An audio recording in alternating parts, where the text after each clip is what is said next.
Starting a fire with flint and steel is an ancient technique that goes back pretty much as long as there have been blacksmiths. Today, let's take a look at making the steel part of the equation, often just referred to as a striker. For this, I'm going to start with an old worn-out file. Files are usually a really good steel, somewhere in the range of a W1, so it's about 95 points or close to 1% carbon. Downside to the files are the teeth. Now the teeth give you a telltale sign that your striker was made from a file, and that looks pretty cool in the finished striker, but all those little teeth are potential stress risers that could cause your striker to break. Best idea is probably to grind all the teeth off the edge that will be the striker edge before you start forging it, and then be very careful about not forging the sides of the striker down in and pulling those teeth in. But you'll notice that I took extra time to file the striking edge to make sure there were no remnants of the teeth in there. Grinding before you start is probably the best thing to do. To avoid that, frequently I make strikers out of W1. I just buy new W1 that's 0.95% carbon or 95 points of carbon. Essentially the same steel that most files are made out of. Makes wonderful strikers, and you don't have to worry about the teeth. You can buy it in whatever dimension you want your striker to be, so it's a little bit easier to forge, a little bit less work. And for strikers I'm selling, that is often the way I go. But there's something satisfying about taking an old worn out file that you can't use for much else and making a striker out of it.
That's a very basic striker, or a steel for Flint and steel. And these have been made in all sorts of sizes, heavy ones, light ones, some of them little delicate ones that you just barely hold on to with a couple of fingers. Some of them you get your whole hand inside the curl. The key element is that it's a high carbon steel, relatively simple steel, not a whole lot of alloy. Some of the alloy steels don't spark very well, and that they are very hard.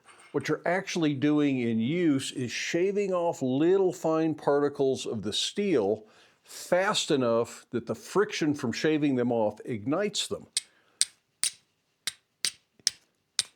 If your steel is too soft, you're going to shave off bigger particles and you won't be able to ignite them when you're striking. And it does somewhat depend on whether you've got a good sharp flint or not. A flint that's dull is going to be a lot harder to get good sparks from than a nice sharp flint is. A key component to flint and steel is something that will catch that spark and smolder. Most commonly that's char cloth, which is just cloth that has been charred, basically making fabric charcoal, and that will catch a spark and smolder while you use that to ignite your tinder. It's a bit of a process to get a fire going, and it does take some practice. Everything has to be right. I keep my char cloth in a little tin, and there's actually a smaller striker in here, so I've got everything I need right in that tin. But that all fits in a pouch, and it looks like I've got 2 other strikers. Personally, I like these great big heavy strikers. This one ended up a nice size, but it's a little bit thin. Not historically inaccurate by any means. Like I say, these were made in every dimension you can possibly think of, and different regions around the world had different styles of strikers that were common. I want to thank all of you for taking your time to watch today's video, with a special shout out to my channel members and my Patreon patrons. Channel members receive early access to the videos, usually a day or 2 early, while paid Patreon patrons not only receive early access for the videos, they receive the videos ad-free. Usually there are no sponsorships included in the videos over on Patreon. And on occasion, there's even a little bit of exclusive content over on Patreon, plus some thank you gifts for certain levels of patrons. So if you're tired of the annoying ads and the sponsorships on YouTube, Patreon might be worth checking out. But for everybody, thank you again for watching. I hope you have time in your day to get out to your shop, make something, have fun, stay safe, wear your safety glasses. We'll see you for the next video.